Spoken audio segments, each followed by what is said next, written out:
हेची दान देवा देवा तुझा विसरण भावा गुण गायीन आवडी हेची माझी सर्व जोडी न लगे मुक्ती धन संपदा संत संगे देई सदा गुण गायीन आवडी हेची माझी सर्व जोडी तुका भरे गर्भवासी सुखे घालावे आम्हासी गुण गायीन आवडी हेची माझी सर्व जोडी विठ्ठल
वक्रतुंड महाकाय सूर्यकोटी समप्रभ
पांडुरंगा करू प्रथम नमन दुसरे चरण सतांचिया त्यांच्या कृपा झाले कथेचा विस्तारू बाबाजी सद्गुरुदास तुका मुखं करोति वाचालं पंगुं लंघयते गिरिं यत्कृपातमहं वन्दे परमानन्द माधवम् अलङ्कापुरी रम्यसिंहासनस्थं पदमोज तेजस्कृति प्रदेशम् विधित्रादिदेवी सदा स्तूयमानं समाधि समुचिं वदे ज्ञानदेवम् ओम नमो ज्ञानेश्वरा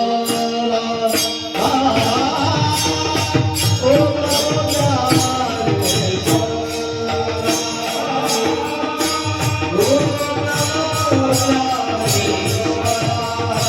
ओम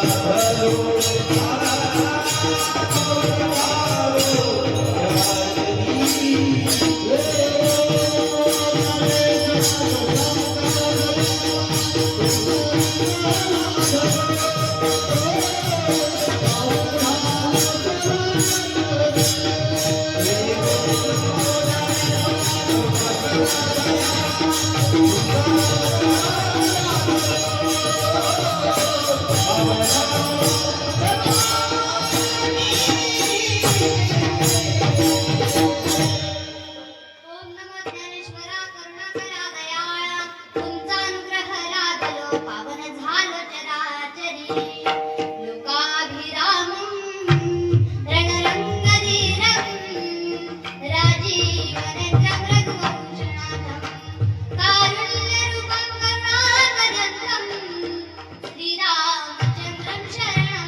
प्रपदे श्रीरामचन्द्रं शरणं प्रपदे जय जय राधारमण जय जय नवल किशोर जय गोपी चित्तचोर प्रभुजी जय जय माखन चोर राधाजी मेरी स्वामिनी मेरा देवी को दास जन्म जन्म मोहे सुख की आस श्री वृंदावन की दास हे चिदान देगा देवा तुझा विसरण भावा गुण गाईन आवडी हेची माझी सर्व जोडी विठ्ठल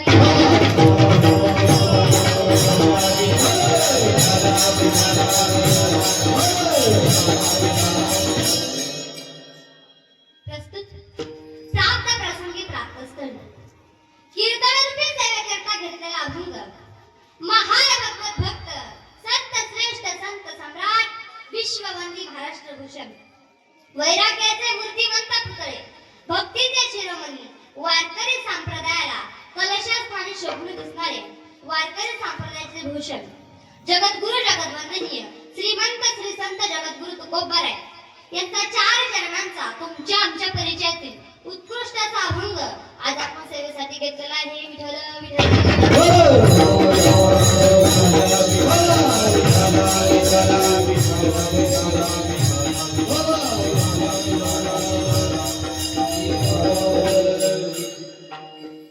अभंगाद्वारे बोलण्यापूर्वी अल्पसहा परिहार देणे हे वक्त्याचे कर्तव्य ठरते. आज माझ्याकडे आलेली ही 4थ्या दिवसाची कीर्तनरूपी सेवा. मला सेवा देणारे समस्त गावकरी मंडळी तुम्हा सर्वांचे मनापासून आभार मानते. पक्वादाला साथ करणारे तुकाराम महाराज पांचाळ त्यांचे मनापासून आभार मानते. गायनाला साथ करणारी मंडळी तुमचेही मनापासून आभार मानते. आमचे गावकरी मंडळी तुमचेही मनापासून आभार मानते. ज्यांनी मला कीर्तनाचं ज्ञान दिलं असे असणारे माझे गुरुवर्य हरिभक्त परायण यांचं नाव माझ्या मुखी शोभत नाही तरी सांगून जाईल. माझे गुरुवर्य राष्ट्रीय कीर्तनकार सौ सुनीताताई महाराज आंधळे हे माझे गुरुवर्य त्यांचेही मी मनापासून आभार मानते. आणि ज्या आई वडिलांनी मला जन्म दिला त्या आई वडिलांच्या चरणी, बाळूमामाच्या चरणी, मौली ज्ञानोबारायांच्या चरणी, माझ्या गुरुवर्यांच्या चरणी, तुकाराम महाराजांच्या चरणी नतमस्तक होते आणि माझ्या सेवेला सुरुवात करते. विठ्ठल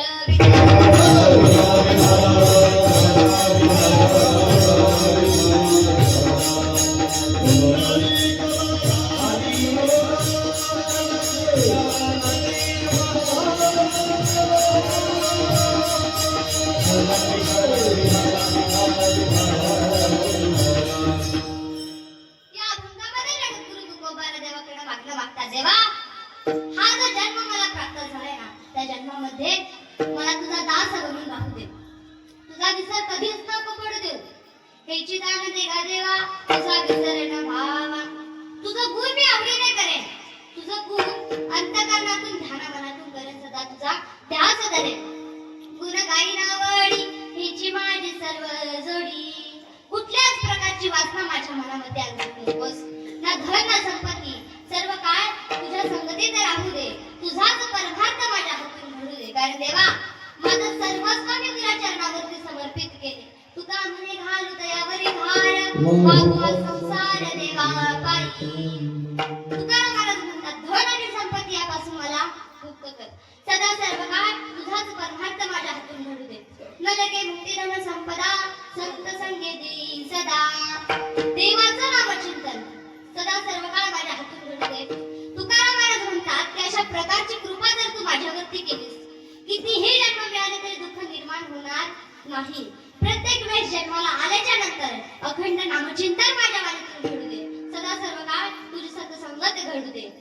तुका म्हणे गर्भवासी सुखी घालावे आम्हासी. परत आम्हाला सुखाला जन्माला येऊन तुझी भक्ती करायची आहे. आता हा झाला अभंगाचा सरळ भावार्थ. तुम्ही झोपले तरी काय हरकत नाही.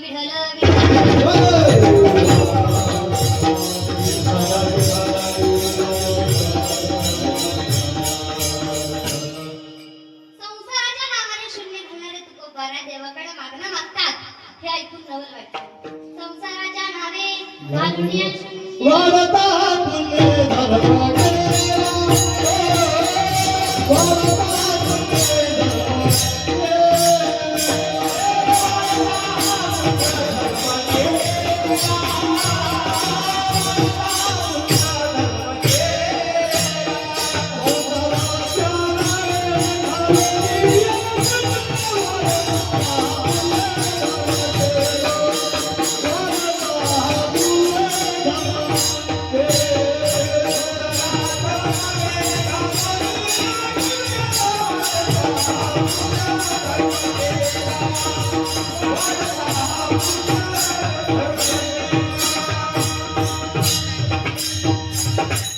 संसाराच्या नावे घालून या शून्य वाढता हा पुण्य धर्म केला.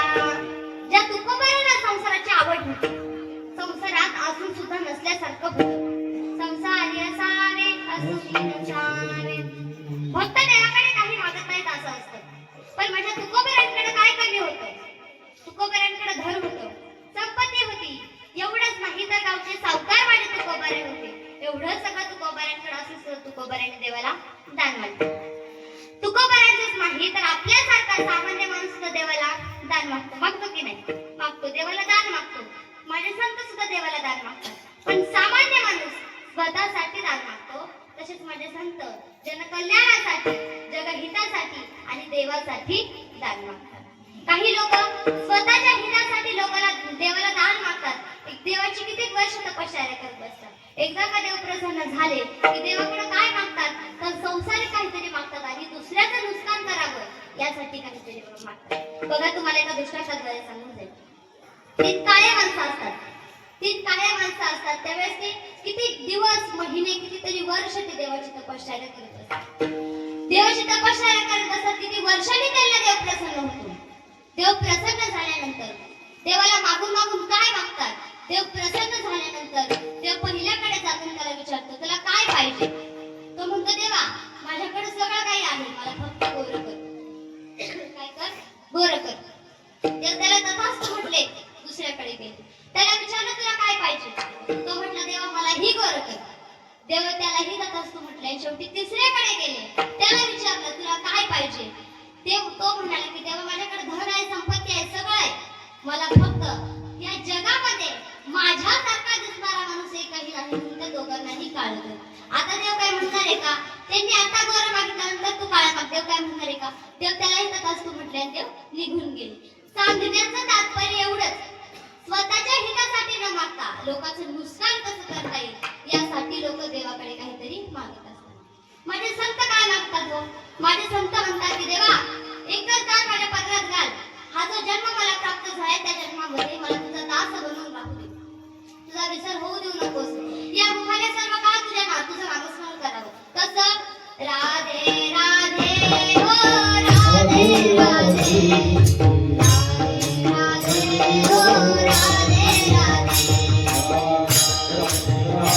हो राधे राधे, राधे हो राधे राधे,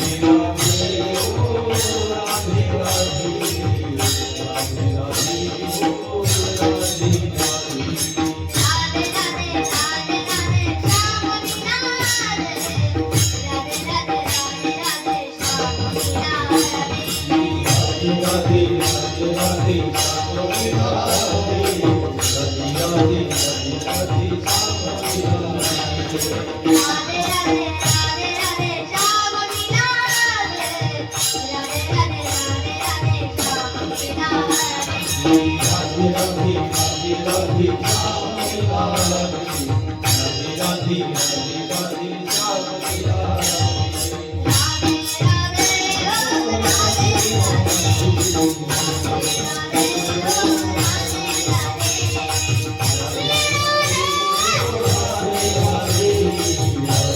राधे हो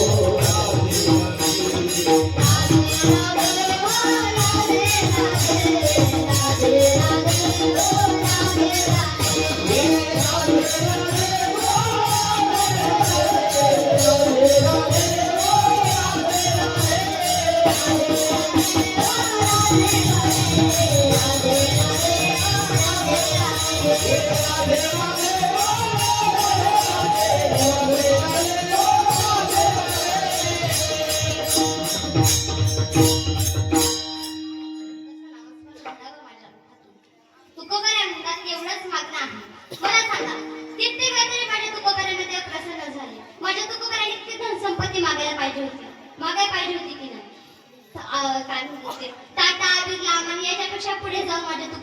राधे, माझे तुकोबाराचे सुन नाही तर माझे तुकोबार आहे. या जनकल्याणासाठी, या जगहितासाठी, या देवासाठी या भूतलावरती अवतीर्ण झालेले आहे.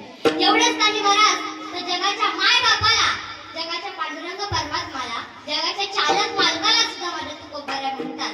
म्हणजे किती अधिकार माझ्या तुकोबारांचा आहे, किती अधिकार आहे. ते स्वतःसाठी नाही, जगासाठी, भक्तीसाठी आणि देवासाठी माझ्या जगद्गुरु तुकोबार देवाच्या चालक मालकाला म्हणतात. एक वेळचा प्रसंग आहे माझ्या तुकोबारांचा. एक वेळचा प्रसंग आहे.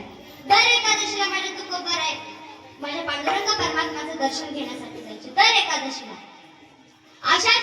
एकादशीला माझे जगद्गुरु तुकोबाराय देवाचं दर्शनासाठी पंढरपूरला गेले. पंढरपूरला गेले, देवाचं दर्शन घेतलं. गाभाऱ्यातून बाहेर फिरल्याच्या नंतर जसं तुकोबाराने मागं वळून पाहिलं, पाहतात तर काय, माझ्या पांडुरंग परमात्म्याची मान खाली गेली होती. तुकोबारा तशीच माघारी फिरे म्हणू लागले, देवा काय झालं? दरवेळेस मी तुझ्याकडे येतो, 15-15 दिवसाला मी तुझ्या जवळ येतो, तेव्हा मी घरी जाईपर्यंत ताठ मानेने तुझी मान वरती असते आणि आज चक्क तुझी मान खाली गेली. त्यावेळेस तुकोबारा म्हणू लागले, देवा काय झालं? त्यावेळेस देव म्हणू लागले, प्रत्येक भक्त माझ्याकडे येतो, काही ना काही मागत असतो, पण तू असा आहेस की तू माझ्याकडे काही दान मागत नाहीस. तुकोबारा म्हणू लागले, देवा तुम्हाला म्हणायचंय तरी काय? त्यावेळेस देव म्हणू लागले, तू माझ्याकडे काहीतरी दान माग. अभंगाचं प्रथम चरण.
Come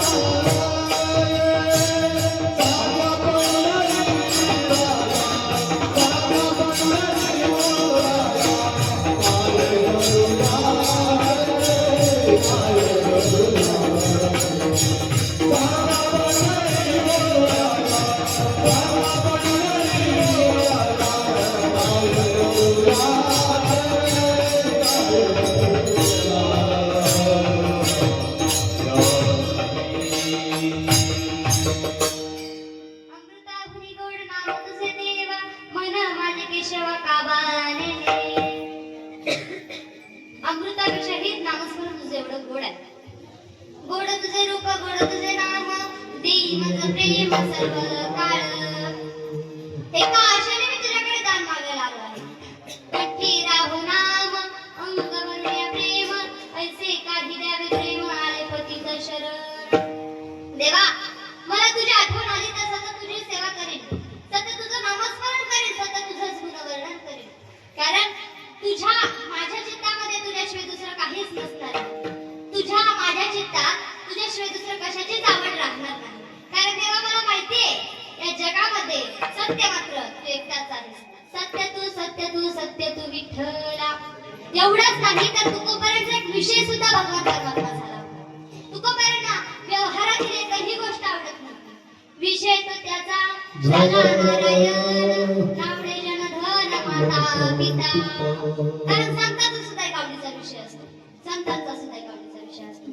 माझ्या तुकोपर्यंत सुद्धा एक आवडीचा विषय झाला होता, तो म्हणजे भगवान परमात्मा. एक विषय तो सकळांचा हरी त्यांच्या आवडीने आवडी तरी. कारण देवाचं नामचिंतन एवढं गोड आहे की तुकोपर्यंत रात्रंदिवस देवाचं भजन करायचे. रात्रंदिवस उठता बसता देवाचंच भजन करायचे. तेवढंच नाही तर तुकोबराचे रोमान सुद्धा भजन करत होते. तर त्यांना रात्र कळत नव्हती, दिवस कळत नव्हता. पांडुरंग ध्यानी पांडुरंग मनी जागृत स्वपनी पांडुरंग. रात्र कळत नव्हती, दिवस कळत नव्हता. रात्र न कळे दिवस न कळे अंगी खेळ दैवतेचे.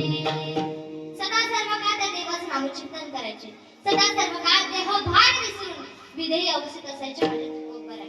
सतत त्या देवाचं नाम गुणवर्णन करायचे, देवाचंच वर्णन करायचे. आता आपल्याला जर एखाद्या गोष्टीचं जर वर्णन करायचं असेल तर आपल्याला काय असावं लागतं? आपल्याला ज्ञान असावं लागतं, तरच आपण त्या गोष्टीचं वर्णन करू शकतो. करता येणार आहे का? नाही.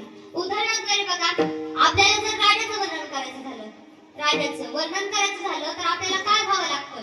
अगोदर राजा व्हावं लागतं, नंतर आपण त्याचं वर्णन करू शकतो. तसंच साखरेची गोडी साखर खाल्ल्यानंतर कळते, साखर कळते का? नाही. अगदी त्याचप्रमाणे माझ्या भगवंताचं नामचिंतन हे केल्यावर कळतं, सांगून कळत नाही. आणि तेच माझ्या भगवंताचं हे नामचिंतन माझ्या संतांना माहिती होतं. जी गोष्ट स्वतः अनुभवली आहे त्या गोष्टीचा उपदेश ते लोकांना करायचे. अनुभवे आले अंगा ते या जगात तसे. तुकाराम महाराज पूर्णपणे ब्रह्मरूपी झाले होते. त्यांच्यामध्ये आणि देवामध्ये केवळ नावाचाच अंतर राहिला होता. ते आणि ते देव आणि संत वेगळे नसूनशिवाय एक झाले होते. देव ते संत निमित्त त्या प्रतिमा. देव आणि संत वेगळे नसून एकच आहे. शिवाय भगवंताच्या प्राप्ती करता संतांना शरण जाण्याची गरज आहे, भेटीची गरज आहे. चित्तात जे असेल तेच मुखाला येतं. कारण माझ्या तुकोबारांच्या चित्तामध्ये भगवान परमात्मा असल्यामुळे माझ्या तुकोबारांना भगवंताचंच रूप आवडत होतं. म्हणून ते म्हणतात, राज सुकुमार मदनाचा पुतळा रविशी शेकाळा लोपरिया. आणि तुकोबारा म्हणतात की देवा तुझं रूप एवढं गोड आहे, एवढं सुंदर तुझं गोड आहे. रूप